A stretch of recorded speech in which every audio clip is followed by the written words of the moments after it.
Bonjour à tous, bienvenue dans l'Afrique Info sur CCTV français. En direct de Beijing, voici les titres de l'actualité. Le président chinois Xi Jinping s'est rendu au siège des grands médias publics de Beijing.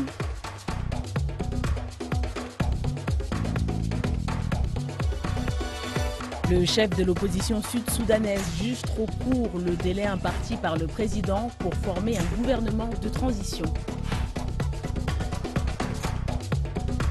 Le Soudan du Sud veut continuer à accroître ses exportations de pétrole malgré la proposition d'un gel de la production.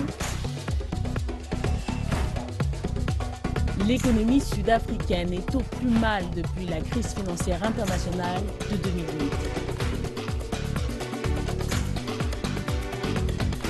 Et enfin au Kenya, un producteur laitier améliore son rendement avec des méthodes innovantes.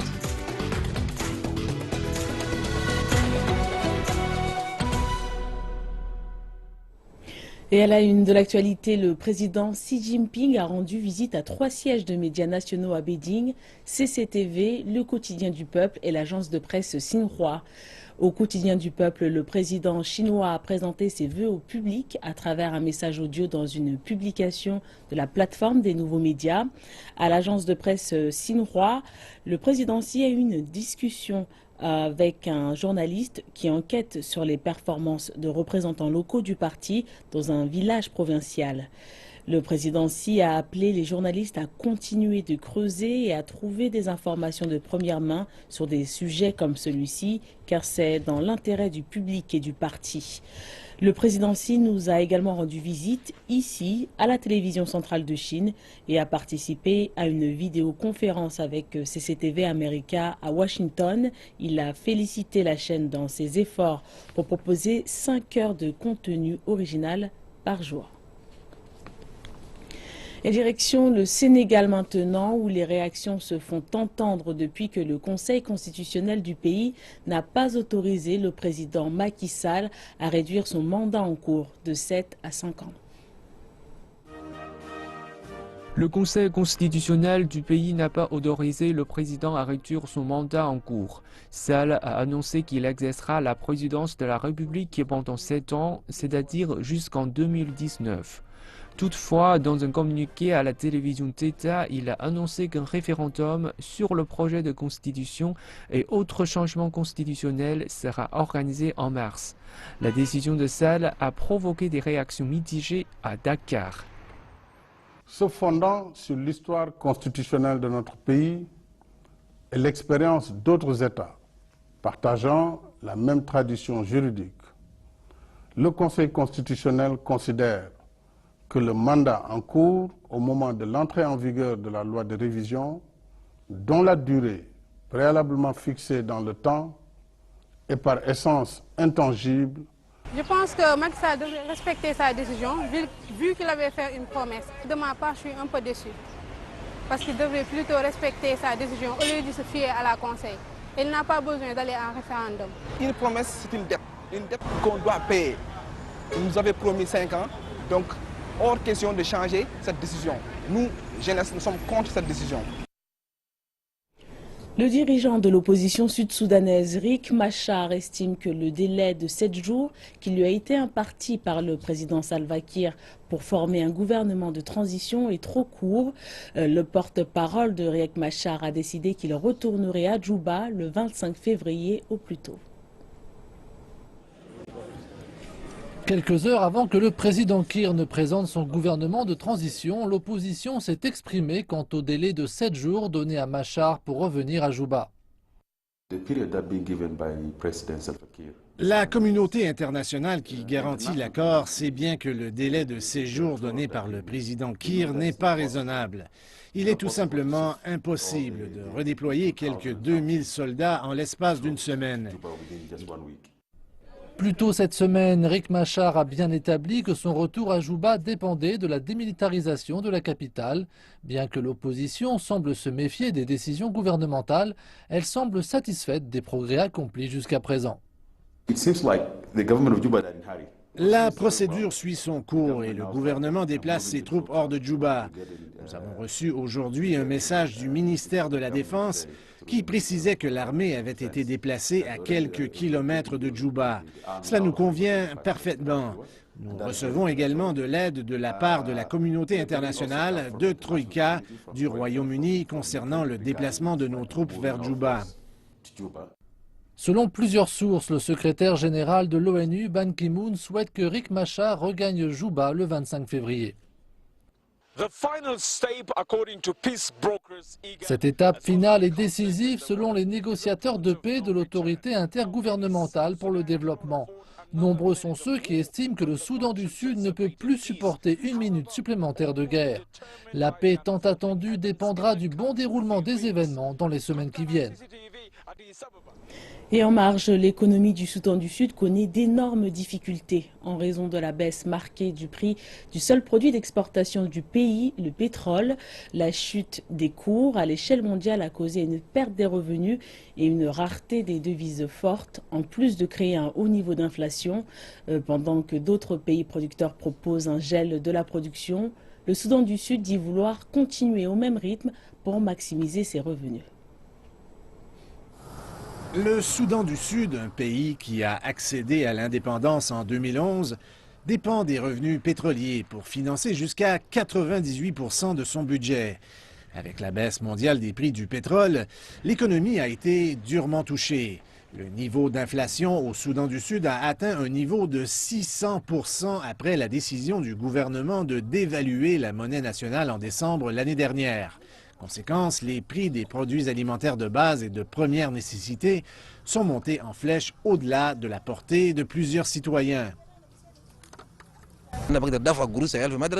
Nous, les gens ordinaires, nous sommes fatigués. Nous ne pouvons même pas trouver à manger. Tout l'argent va au marché. Vous ne pouvez rien faire. Vous ne pouvez même pas vous construire une hutte. Les choses vont mal. Le Soudan du Sud produit actuellement environ 100 000 barils de pétrole brut par jour. Avant le conflit qui a débuté en décembre 2013, c'était plutôt 260 000 barils quotidiennement. L'instabilité politique et l'insécurité ont forcé les entrepreneurs à arrêter les opérations dans les champs de pétrole dans les États d'Unity et du Nil supérieur. D'autres pays producteurs de pétrole proposent un gel de la production pour freiner la chute des prix du pétrole. Mais le Soudan du Sud prétend que ce n'est pas possible parce que la production atteint déjà un niveau minimum. Même si nous réduisons la production au Soudan du Sud, cela n'aura aucun impact parce que ce que nous produisons actuellement est marginal en comparaison à ce qui se produit dans le monde. Le Soudan du Sud paye des sommes importantes pour faire passer son pétrole par le Soudan parce que le pays ne possède pas ses propres infrastructures. Le Soudan du Sud doit aussi verser des rétributions pétrolières à son voisin du Nord à la suite d'ententes conclues lors de la séparation des deux pays. La chute des prix du pétrole a rendu nécessaire des négociations pour réduire ses coûts. La pression économique accompagnée d'un haut niveau d'inflation et d'une explosion du prix des denrées alimentaires et des produits de première nécessité force le Soudan du Sud à maximiser sa production pour augmenter ses revenus. Même si le pays souhaite une hausse du prix du baril de pétrole, les autorités ne sont pas dans une position pour se permettre d'imposer un gel de sa production. La plupart des conditions économiques difficiles auxquelles fait face l'Afrique du Sud sont dues à des pressions étrangères, des pressions qui enfoncent l'économie au niveau le plus bas depuis la crise financière internationale de 2008. Et pour ne rien faciliter, le pays s'est lui-même infligé certaines de ses propres blessures. Un indice de la dette des entreprises, publié jeudi, le reflète. Le fiasco qui entourait le changement de ministre des Finances 2 fois en une semaine a fait perdre aux rentes beaucoup de terrain.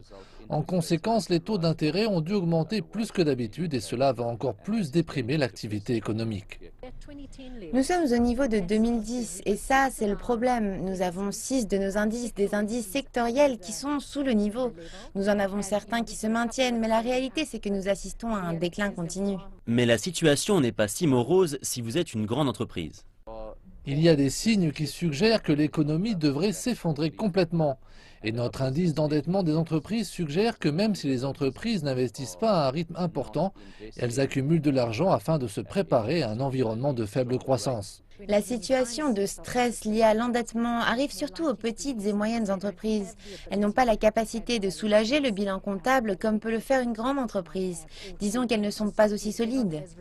Ironiquement, dans leur recherche d'efficacité des coûts, les grandes entreprises sont en train de faire disparaître le secteur des petites, moyennes et micro-entreprises.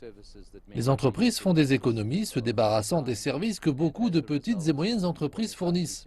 Par conséquent, il est probable que nous assistions à des répercussions significatives en termes de perte d'emploi et de hausse du chômage. L'index d'endettement des entreprises n'est pas rose pour le moment, et il ne devrait pas l'être avant un bon moment. Mais il va falloir que les grandes entreprises investissent pour que les chiffres de l'emploi remontent et que la croissance économique se maintienne. La Banque centrale égyptienne a injecté plus de 14 milliards de dollars dans les banques locales lors des 3 derniers mois pour faciliter les importations et juguler l'inflation du prix des biens de première nécessité.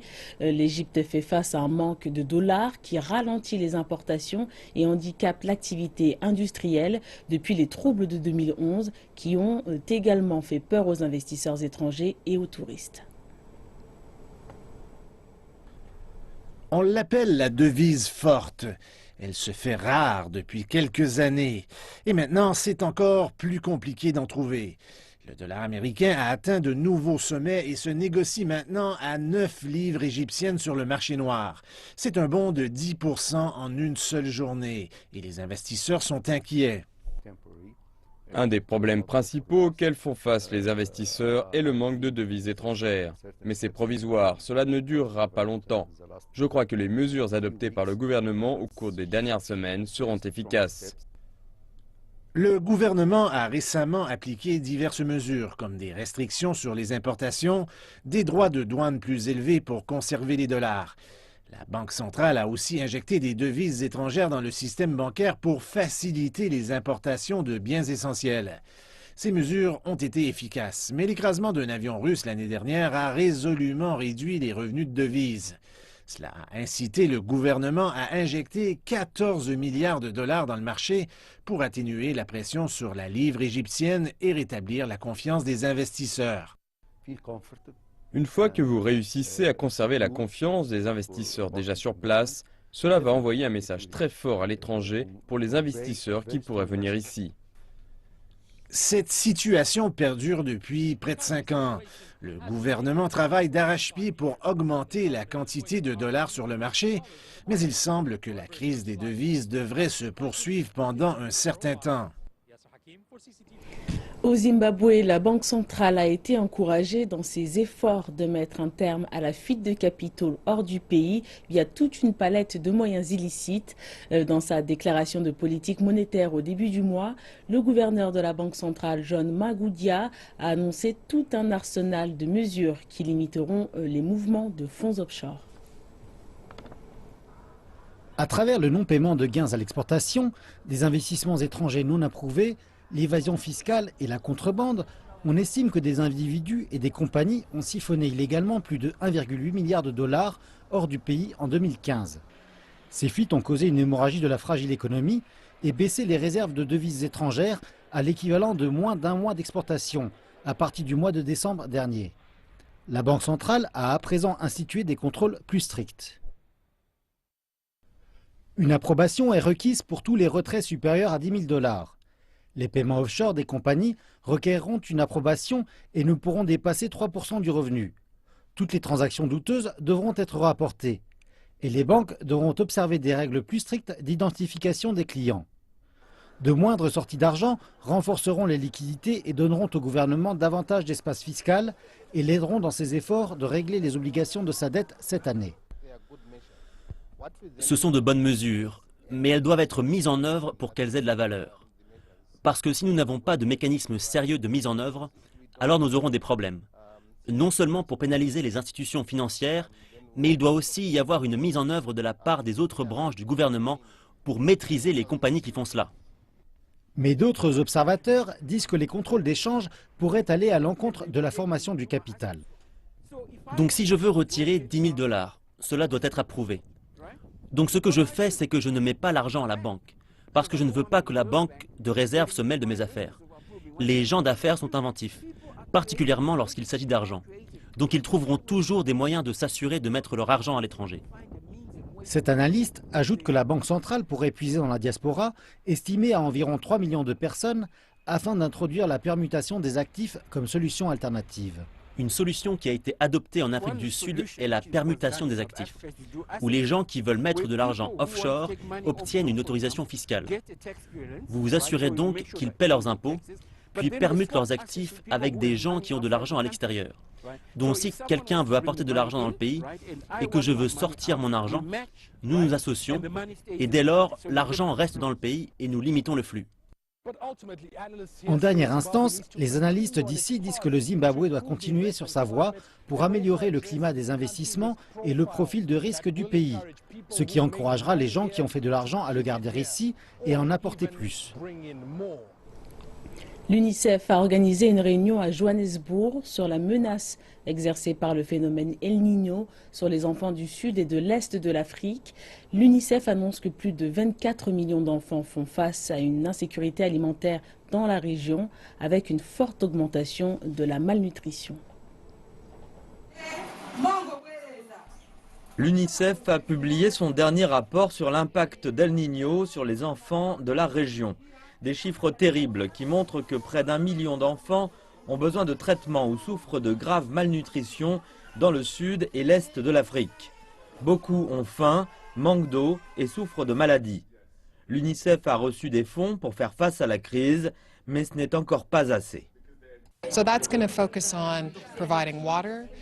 Il va falloir nous concentrer sur la nourriture d'eau pour faire en sorte que toutes les ressources soient accessibles pour traiter la malnutrition, la nourriture spécialisée, les médicaments et pour assurer que les écoles disposent d'eau et de nourriture. L'UNICEF a dépensé 15% des 155 millions de dollars. Malheureusement, l'argent dont nous avons besoin va augmenter cette année en raison des sécheresses qui commencent et qui compliquent les choses. Il nous faut plus pour répondre aux besoins. 2 années de sécheresse et de pluies mal distribuées, combinées avec le phénomène El Niño le plus puissant depuis 50 ans, ont beaucoup touché les enfants les plus vulnérables. Rien qu'en Éthiopie, 435 000 enfants exigent un traitement pour malnutrition et un grand nombre de gens ont besoin d'une aide alimentaire qui devrait passer de 10 à 18 millions d'ici à la fin de 2016. Et la situation au Malawi est tout aussi préoccupante.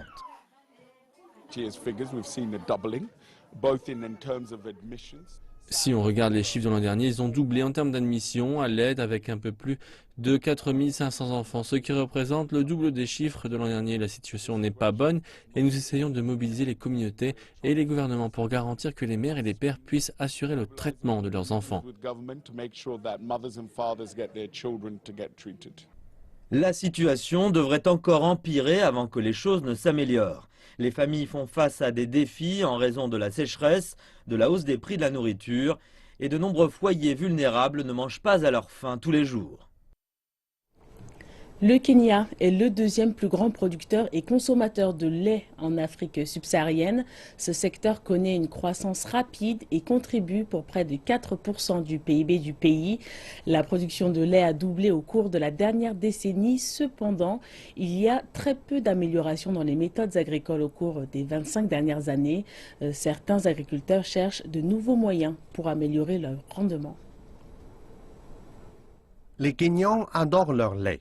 L'Organisation mondiale de la santé dit qu'en moyenne, ils boivent 100 litres par an.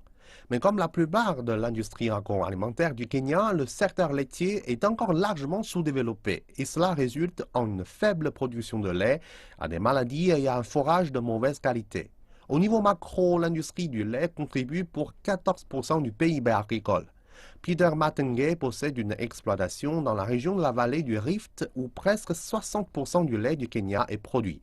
Il se nomme lui-même un exploitant urbain avec ses vaches sur un terrain de 15 par 22 pieds dans la ville de Nakuru. Ces vaches produisent une moyenne de 35 litres de lait par jour car il les relaxe et les divertit avec la télévision et de la musique. La musique et les activités comme la télévision apaisent l'esprit des animaux. Donc ils ne sont pas stressés, ils ont plus de confort. Avant, les vaches produisaient entre 27 et 30 litres de lait par jour. Mais quand j'ai mis en place le système de musique, la production de lait a augmenté. Cela semble inhabituel, mais ce n'est pas une nouvelle idée. Des chercheurs à l'université de Leicester ont découvert que les vaches exposées à de la musique relaxante produisaient 3% de plus de lait. Peter soutient cette méthode. Il dit que sa production de lait a augmenté car en plus de les relaxer, ces vaches profitent d'un bon confort avec des tapis pour dormir et 2 techniciens gardent leurs environnements propres tout le temps. Ils leur donnent aussi du fourrage à haute teneur en protéines 3 fois par jour. Elles commencent à avoir à manger à 6 heures du matin. Après, c'est l'après-midi. Et enfin, à 8 heures le soir, elles ont à manger selon leur poids. Si un animal fait 500 kg, il faut 10% de son poids en nourriture. Donc on lui donne 50 kg de fourrage par jour. Peter Matenge vend son lait au supermarché et aux clients individuels à des prix plus élevés car il dit que la qualité et le goût sont meilleurs. Il forme également des étudiants et des agriculteurs aux techniques d'élevage de bétail sur de petites parcelles de terre dans les villes, ainsi qu'aux techniques d'hygiène et de gestion des déchets. Peter utilise ces déchets pour fabriquer du biogaz qu'il vend ensuite à ses voisins. Il y a un système de production de gaz que j'envoie ensuite dans le quartier aux gens qui vivent proches d'ici. Ensuite, le produit issu du biogaz vient de l'autre côté de l'exploitation. C'est à partir de cet endroit que je le récupère et que je le redistribue aux fermes alentours. Et par ailleurs, je peux cultiver des céréales et du maïs. Les résidus des déchets sont réutilisés comme herbicides dans sa ferme où il cultive et préserve son propre fourrage. Aujourd'hui, Peter conseille les universités, le gouvernement et les exploitants locaux en leur montrant comment mettre en place de nouvelles normes en matière de production et de santé. Le lait continue à être l'un des secteurs à la croissance la plus rapide au Kenya. Aujourd'hui, les investisseurs font la queue pour donner de l'argent dans l'industrie laitière du pays avec des millionnaires comme Dangote du Nigeria qui cherche à produire du lait en poudre et d'autres produits laitiers pour les marchés locaux et l'exportation. Les experts pensent que le secteur doublera sa croissance dans les 10 prochaines années, mais uniquement si les exploitants grandissent avec. Et ainsi s'achève cette édition africaine. Merci de nous avoir suivis. Excellente suite de programmes sur CCTV Français.